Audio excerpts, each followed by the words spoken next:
Tu sais ce qui est de fou? C'est qu'une vieille dame de 74 ans, posée, polie, avec un sac plein de papiers en règle, puisse se faire plaquer au sol comme une criminelle, juste parce qu'elle est noire, pas parce qu'elle a crié, pas parce qu'elle a volé, juste parce qu'elle a osé exister dans un espace où on pense qu'elle ne devrait pas être. Et le pire, personne n'a levé le petit doigt. Elle s'appelait Lucille Moreau, une ancienne institutrice, veuve depuis longtemps, qui vivait seule dans une petite maison à Saint-Michel-sur-Lys. Une femme discrète, connue de tout le quartier. Ce matin-là, elle était allée à la banque pour retirer de l'argent, pas pour un caprice. Elle voulait aider sa petite fille, Justine, à financer ses études en médecine. Le genre de truc qui devrait inspirer le respect. Mais dès qu'elle a donné sa carte d'identité et demandé un retrait un peu plus conséquent que d'habitude, le regard de la guichetière a changé. Tu vois ce genre de regard? Pas agressif, juste méfiant, froid, calculé. Comme si soudain Lucille était passée de cliente régulière à élément suspect. La guichetière, une certaine Elsa, jeune, impeccable, toujours la bouche pincée, a dit qu'il fallait vérifier la transaction. Elle est partie dans l'arrière-boutique. Quelques minutes plus tard, 2 policiers sont entrés. Pas en courant, pas en criant, non, tranquillement. Comme s'ils savaient déjà ce qu'ils venaient de faire, comme si Lucille était une scène déjà jouée. Et là, ils ne lui ont même pas demandé de s'expliquer. L'un a pris son sac, l'autre l'a attrapé par le bras. Quand elle a résisté, doucement, pas violemment, elle s'est retrouvée au sol. Sa tête a cogné contre le guichet. Du sang. Son sac s'est renversé. Et là, une photo est tombée par terre. Un portrait encadré de son fils en uniforme militaire. Un des policiers l'a regardé et a lâché « Tiens, on dirait un rappeur de l'armée ». Et il a marché sur la photo, écrasé, comme son honneur. Comme leur respect. Et tu sais ce que les gens ont fait? Rien. Le type en chemise à carreaux derrière elle, il a baissé les yeux. Une femme bien mise, rouge à lèvres impeccable, a serré son sac à main plus fort. Un vieux monsieur, près du distributeur automatique, a tourné le dos. Tout le monde a vu. Personne n'a bougé. Mais Lucille, elle n'a pas crié, elle n'a pas supplié. Elle a juste dit, calmement, la voix claire malgré la douleur, « Laissez-moi appeler mon fils ». Les flics ont rigolé. « Ton fils? Pourquoi faire?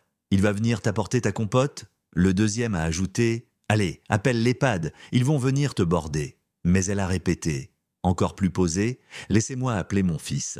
Et elle l'a fait. Ce que ces 2 abrutis ignoraient, c'est que le fils de Lucille, ce n'était pas n'importe qui. Il s'appelait Malik Moreau, général de brigade, décoré 12 fois, ancien des forces spéciales, maintenant chef du bureau de coordination stratégique au ministère de l'Intérieur. L'homme qui coordonne les opérations à huis clos, les vraies, celles qui ne passent de pas aux infos. Quand il a vu la vidéo de sa mère au sol, ensanglantée, humiliée, il n'a pas crié, il n'a pas pleuré. Il a juste dit « On agit », sans rage, avec précision.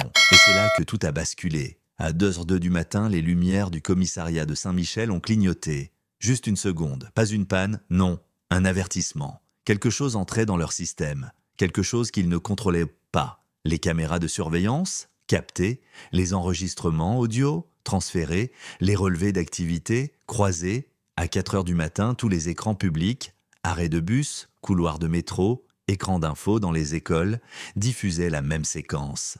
Lucille, au sol, le visage marqué, sa voix calme demandant à appeler son fils. Pas de logo, pas de commentaires, juste la vérité, et cette vérité a fait l'effet d'une bombe.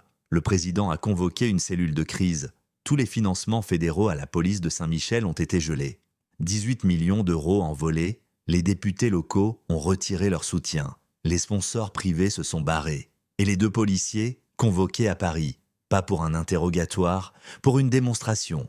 Une salle vide, une table, un dossier. À l'intérieur, chaque plainte, chaque interpellation abusive, chaque remarque raciste notée par leurs collègues, mais jamais signalée. Tout était là, une carrière entière déballée. Et Malik, debout, les a regardés droit dans les yeux.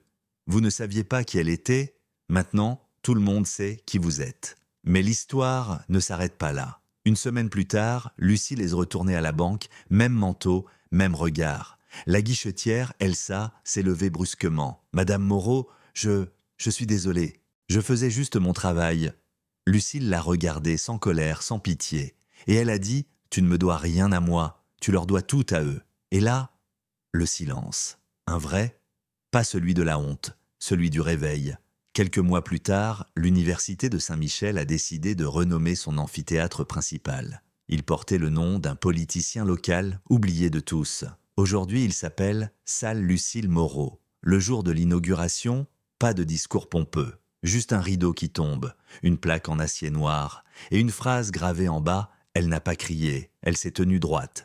Et Malik, ce jour-là, n'était pas en uniforme, pas de décoration, juste un fils, derrière sa mère. Quand elle a laissé couler ses larmes pour la première fois, il a posé une main sur son épaule et a murmuré: « T'as gagné, maman, pas parce que je suis soldat, parce que t'as jamais cédé ». L'écran devient noir. Et maintenant, c'est à nous de parler. Est-ce que la justice a été rendue? Ou est-ce qu'elle est arrivée trop tard? Est-ce qu'un panneau avec un nom suffit à réparer une vie piétinée? Et surtout, est-ce que le silence, c'est vraiment de la neutralité? Ou est-ce juste une autre forme de violence? Dis-nous ce que tu en penses dans les commentaires. Tu aurais réagi, toi, dans cette banque? Tu te serais levé? Ou tu aurais regardé ailleurs? Parce que parfois, le vrai tribunal, il n'est pas dans un palais de justice. Il est ici, avec nous.